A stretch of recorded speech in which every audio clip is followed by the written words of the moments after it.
ਸਰਕਾਰ ਦਾ ਆਪਾਂ ਥੈਂਕਸ ਕਰਨਾ ਚਾਹੁੰਦੇ ਹਾਂ ਕਿ ਚਲੋ 3 ਸਾਲ ਸੰਘਰਸ਼ ਕਰਨ ਤੋਂ ਬਾਅਦ ਉਹਨਾਂ ਨੇ ਸਾਡੀ ਗੱਲ ਸੁਣੀ ਹੈ। ਇਨਕੁਆਇਰੀ ਓਪਨ ਹੋਣ ਤੋਂ ਬਾਅਦ ਵੀ 3 फाइलें MA1 ਚ गैप होने वाला काम हो गया भी जिस तरह लभियाँ ही नहीं। मीनिंग अब मैं इस जॉब के लिए वैसे सेटिस्फाइड हूँ। Meaning according to my qualification जो मैं चाहती थी वैसे ही मिली है। ਜਦੋਂ तक सानू मुआवजा या साड़ी सुनवाई नहीं होंदी मैं इस तरह दफ्तरां दे विच आउंदा रहांगा। अमृतसर रेल हादसे के शिकार 34 परिवारों को मिली सरकारी नौकरी। सिद्धू के गोद लिए परिवार बोले नौकरी सिद्धू ने नहीं कैप्टन ने दी। डीसी ऑफिस में नियुक्ति मिली तो आशाओं को मिली उड़ान। रेल हादसे में सिद्धू के करीबी मिट्ठू मदान पर हुई थी FIR।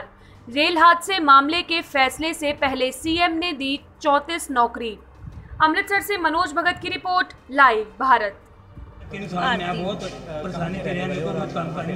बागरा मनन और मीनिंग यहाँ पे बुलाया गया था जॉब के रिगार्डिंग कि DC ऑफिस में क्लर्क की जॉब वगैरह मिली है तो मीनिंग ज्वाइनिंग लेटर वगैरह कब मिलनी है ये सब इन चीज़ों के लिए बुलाया गया था। एक्चुअली मेरा ब्रदर था, रेल हादसे वाले दिन जो ट्रेजेडी हुई थी तो वहाँ पे मेरे ब्रदर मीनिंग ऐसे हुआ था तो उसकी जॉब मिली है।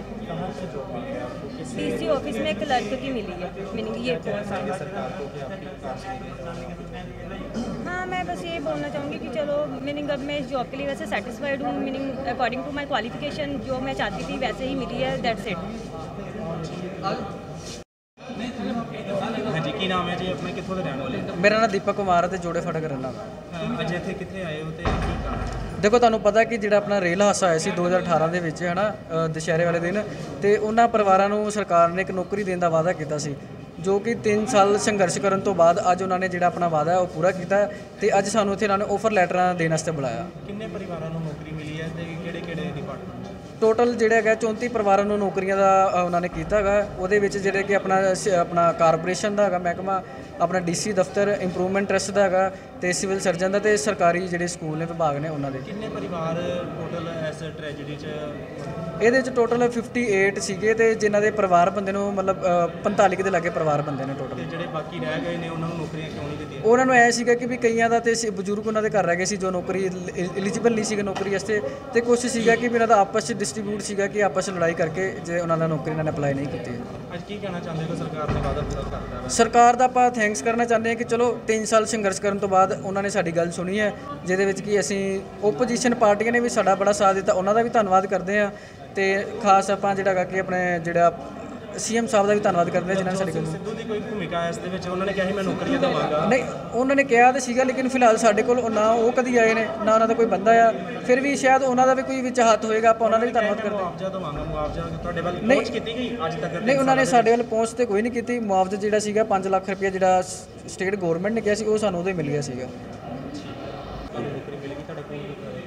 ਮੇਰੇ ਪਾਪਾ ਦਾ ਐਕਸੀਡੈਂਟ ਦੇ ਵਿੱਚ ਚੂਲਾ ਟੁੱਟ ਗਿਆ ਸੀ, ਇਲਾਜ ਦੌਰਾਨ 2 ਮਹੀਨਿਆਂ ਬਾਅਦ ਡੈਥ ਹੋ ਗਈ। ਲੇਕਿਨ ਜਦੋਂ ਅਸੀਂ ਮੁਆਵਜ਼ੇ ਵਾਸਤੇ ਕਲੇਮ ਲਾਈ, ਫਾਈਲ ਲਾਈ ਆ ਤੇ ਸਾਨੂੰ ਪਤਾ ਲੱਗਾ ਸਾਡਾ ਕਿਸੇ ਲਿਸਟ ਵਿੱਚ ਨਾਮ ਨਹੀਂ ਬੋਲਦਾ। ਉਸ ਟਾਈਮ ਤੇ ਫਿਰ ਅਸੀਂ ਆਪਣੀ DC ਸਾਹਿਬ ਨੂੰ ਮਿਲੇ ਤੇ ਉਹ ADC ਹਿਮਾਂਸ਼ੂ ਅਗਰਵਾਲ ਜੀ ਕਹਿੰਦੇ ਵੀ ਜੋ GRP ਵੱਲੋਂ ਰਿਪੋਰਟ ਆਏਗੀ ਉਹ ਮੰਨੀ ਜਾਏਗੀ। GRP ਥਾਣੇ ਜਾ ਕੇ ਪਤਾ ਲੱਗਾ ਵੀ ਉੱਥੇ ਸਾਡਾ ਕੋਈ ਰਿਕਾਰਡ ਗਿਆ ਹੀ ਨਹੀਂ। ਫਿਰ ਉਸ ਤੋਂ ਬਾਅਦ ਮੈਂ ADG ਸਾਹਿਬ ਨੂੰ ਜਾਂ DGP ਸਾਹਿਬ ਨੂੰ ਪਟਿਆਲੇ ਲੈਟਰਾਂ ਲਿਖੀਆਂ, ਰਿਕੁਐਸਟ ਲੈਟਰਾਂ। ਫਿਰ ਇਨਕੁਆਇਰੀ ਓਪਨ ਹੋਈ। ਇਨਕੁਆਇਰੀ ਓਪਨ ਹੋਣ ਤੋਂ ਬਾਅਦ ਵੀ 3 फाइलें MA1 ਚ ਗੈਪ ਹੋਣ ਵਾਲਾ ਕੰਮ ਹੋ ਗਿਆ ਵੀ ਜਿਸ ਤਰ੍ਹਾਂ ਲੱਭੀਆਂ ਹੀ ਨਹੀਂ। ਫਿਰ ਮੈਂ RTI ਪਾਈ, ਉਸ ਤੋਂ ਬਾਅਦ ਓਪਨ ਹੋਈ। DC ਸਾਹਿਬ ਨੇ ਪਰਸਨਲ ਲੈਟਰ ਲਿਖੀ ਵੀ ਆਪਣੇ ਡਾਕੂਮੈਂਟ ਦੇ ਤੇ ਮੇਰੇ ਕੋਲ ਆ। ਮੈਂ ਫਿਰ ਰਿਕੁਐਸਟ ਲੈਟਰ ਦਿੱਤੀ। ਹੁਣ ਮੇਰੀ ਫਾਈਲ 3 ਮਹੀਨੇ ਹੋ ਗਏ MA1 ਦੇ ਵਿੱਚ ਹੀ ਅੜੀ ਹੋਈ ਆ। ਇਹੋ ਹੀ ਸੁਣਨ ਨੂੰ ਮਿਲਦਾ ਵੀ ਹਦਾਇਤਾਂ ਤੱਕ ਪਹੁੰਚ ਗਿਆ, ਹਦਾਇਤਾਂ ਤੱਕ ਪਹੁੰਚ ਗਿਆ ਤੇ ਹਦਾਇਤਾਂ ਲਵਾਉਣੀਆਂ ਕਿੰਨੇ? ਮੈਂ ਤੇ ਇਹ ਕਹਿੰਦਾ DC ਸਾਹਿਬ ਨੂੰ ਤੇ CM ਸਾਹਿਬ ਨੂੰ ਰਿਕੁਐਸਟ ਆ, ਹੱਥ ਜੋੜ ਕੇ ਬੇਨਤੀ ਵੀ ਜਿਸ ਤਰ੍ਹਾਂ ਦੂਜੇ ਪਰਿਵਾਰਾਂ ਦਾ ਰੋਜੀ ਰੋਟੀ ਦਾ ਇੰਤਜ਼ਾਮ ਕਰ ਦਿੱਤਾ ਗਿਆ ਸੋ ਸਾਡੇ ਪਰਿਵਾਰ ਦਾ ਵੀ ਕੋਈ ਸੋਚਿਆ ਜਾਵੇ। 2.5 ਸਾਲ ਹੋ ਗਏ ਆ ਧੱਕੇ ਖਾਂਦਿਆਂ ਨੂੰ। ਜਦੋਂ ਤੱਕ ਸਾਨੂੰ ਮੁਆਵਜ਼ਾ ਜਾਂ ਸਾਡੀ ਸੁਣਵਾਈ ਨਹੀਂ ਹੁੰਦੀ ਮੈਂ ਇਸ ਤਰ੍ਹਾਂ ਦਫ਼ਤਰਾਂ ਦੇ ਵਿੱਚ ਆਉਂਦਾ ਰਹਾਂਗਾ। ਫਿਰ ਬੇਨਤੀ ਕਰਦਾ ਹੱਥ ਜੋੜ ਕੇ CM ਸਾਹਿਬ ਅੱਗੇ ਵੀ, ਚਾਹੇ ਲੇਟ ਸਹੀ ਲੇਕਿਨ ਸਾਡਾ ਫਾਈਲ ਦਾ ਮਸਲਾ ਹੱਲ ਕਰਵਾਇਆ ਜਾਵੇ। ਆਪਣਾ ਇਲਾਕੇ ਦੇ ਕਾਉਂਸਲਰ ਨਾਲ ਗੱਲ ਕੀਤੀ ਤੁਸੀਂ? देखो जी उस टाइम ते जड़ा इलाज होया इलाके का लाडो पहलवान जी, जसविंदर सिंह लाडो पहलवान जी सी वार्ड नंबर 22 दे, उन्हां दी बदौलत ही मेरे फाइल इत्थों तक पहुंची है। वो मेरे नाल ही सी। लेकिन हुण प्रशासन दे अगे बेनती कर सकदा मैं भी मेरी फाइल की सुनवाई की जाए। नवजोत सिंह सिद्धू ने कहा 5-5 लाख रुपये दवांगा जिस तरह बाकी परिवारों को अज मिली है। ਤੁਸੀਂ ਕੋਈ ਪਹੁੰਚ ਨਹੀਂ ਕੀਤੀ ਉਹਨਾਂ ਦੇ ਦਫ਼ਤਰ ਤੱਕ? ਦੇਖੋ ਜੀ, ਮੈਂ ਸਿੱਧੂ ਸਾਹਿਬ ਦੀ ਕੋਠੀ ਵੀ ਗਿਆ ਸੀ। ਉਹਦੇ ਉਹਨਾਂ ਦੇ ਚਹੇਤੇ ਇੱਕ ਮਿੱਠੂ ਮੈਦਾਨ ਜੀ ਸੀ, ਉਹ ਮੈਨੂੰ ਆਪਣੇ ਨਾਲ ਲੈ ਗਏ ਫਾਰਮੈਲਿਟੀ ਪੂਰੀ ਕਰਨ ਵਾਸਤੇ, ਵੀ ਜਿਸ ਤਰ੍ਹਾਂ ਅਸੀਂ ਉਹਨਾਂ ਦੇ ਨਾਲ ਸਾਡਾ ਕੰਮ ਉਹੀ ਕਰਵਾ ਰਹੇ ਆ। ਸਿੱਧੂ ਸਾਹਿਬ ਨੇ ਮੈਨੂੰ ਇੰਨੀ ਗੱਲ ਕਹੀ ਵੀ ਉਸ ਟਾਈਮ ਤੇ ਮੌਕੇ ਤੇ ਸਾਰਿਆਂ ਨੂੰ ਮੁਆਵਜ਼ਾ ਦਿੱਤਾ ਗਿਆ, ਸਾਰਿਆਂ ਦੀ ਸੁਣਵਾਈ ਹੋਈ। ਜੇ 8 ਮਹੀਨਿਆਂ ਬਾਅਦ ਕੋਈ ਆਏਗਾ ਤੇ ਉਹ ਮੰਨੀ ਥੋੜਾ ਜਾਏਗੀ। ਤੇ ਮੈਂ ਸਿੱਧੂ ਸਾਹਿਬ ਨੂੰ ਉਸ ਟਾਈਮ ਤੇ ਮੌਕੇ ਤੇ ਹੀ ਉਹਨਾਂ ਨੂੰ ਬਾਂਹ ਫੜ ਕੇ ਕਹਿਤਾ, ਸਿੱਧੂ ਸਾਹਿਬ ਮੇਰੀ ਫਾਈਲ ਪੜ੍ਹੋ, ਮੈਂ 8 ਦਿਨ ਲੇਟ ਸੀ ਕਿ 8 ਮਹੀਨੇ ਲੇਟ ਆ, ਤੁਹਾਡੇ ਲੋਕਲ ਪ੍ਰਸ਼ਾਸਨ ਨੇ ਮੈਨੂੰ 8 ਮਹੀਨੇ ਪਿੱਛੇ ਪਾਤਾ। ਅੱਜ ਸਿੱਧੂ ਸਾਹਿਬ ਅੱਗੇ ਫੇਰ ਉਹੀ ਮੈਂ ਸਵਾਲ ਕਰਦਾ ਵੀ ਉਸ ਟਾਈਮ ਤੇ ਮੈਂ 8 ਮਹੀਨੇ ਤੁਹਾਡੇ ਕਹਿਣ ਦੇ ਹਿਸਾਬ ਨਾਲ ਲੇਟ ਸੀ, ਅੱਜ 2.5 ਸਾਲ ਕਿਹਦੇ ਕਹਿਣ ਤੇ ਲੇਟ ਹੋ ਗਿਆ? ਮੈਂ 2.5 ਸਾਲ ਤੁਹਾਡੇ ਪ੍ਰਸ਼ਾਸਨ ਨੇ ਮੈਨੂੰ ਲੇਟ ਕੀਤਾ।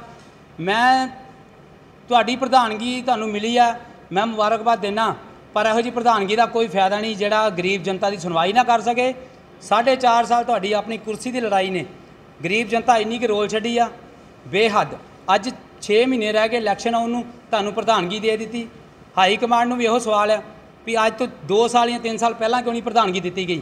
ਇਹ ਸਿਰਫ ਗਰੀਬ ਜਨਤਾ ਨੂੰ ਇੱਕ ਉਹ ਲੋਲੀਪੌਪ ਦੇਣ ਵਾਲਾ ਕੰਮ ਆ, ਹੋਰ ਕੁਝ ਨਹੀਂ। ਜਿਹੜੇ ਤੁਹਾਨੂੰ ਨਾਲ ਲੈ ਕੇ ਗਏ ਸੀ ਉਹਨਾਂ ਨੂੰ ਅਪਰੋਚ ਕੀਤਾ ਤੁਸੀਂ, ਜਿਹੜੇ ਨਾਲ ਲੈ ਕੇ ਗਏ ਤੁਹਾਨੂੰ? ਹਾਂਜੀ ਹਾਂਜੀ ਜ਼ਰੂਰ ਜੀ, ਮੈਨੂੰ ਉਹਨਾਂ ਨੇ ਉਹ ਸਿੱਧੂ ਸਾਹਿਬ ਦੀ ਕੋਠੀ ਵੀ ਖੜਿਆ ਸੀ, ਲੇਕਿਨ ਸਿੱਧੂ ਸਾਹਿਬ ਵੱਲੋਂ ਮੇਰੀ ਫਾਈਲ ਜਮ੍ਹਾਂ ਕੀਤੀ ਗਈ, ਲੇਕਿਨ ਕੋਈ ਰਿਸਪੌਂਸ ਨਹੀਂ ਆਇਆ ਅਜੇ ਤੱਕ ਮੈਨੂੰ। ਮੇਰੀ ਸੀਐਮ ਸਾਹਿਬ ਅੱਗੇ ਤੇ ਡੀਸੀ ਸਾਹਿਬ ਅੱਗੇ ਇਹ ਰਿਕੁਐਸਟ ਆ, ਹੱਥ ਜੋੜ ਕੇ ਬੇਨਤੀ ਵੀ ਜਿਸ ਤਰ੍ਹਾਂ ਦੂਜੇ ਪਰਿਵਾਰਾਂ ਦਾ ਸੁਣਵਾਈ ਹੋਈ ਆ, ਸਾਡੇ ਪਰਿਵਾਰ ਦੀ ਸੁਣਵਾਈ ਵੀ ਕੀਤੀ ਜਾਵੇ।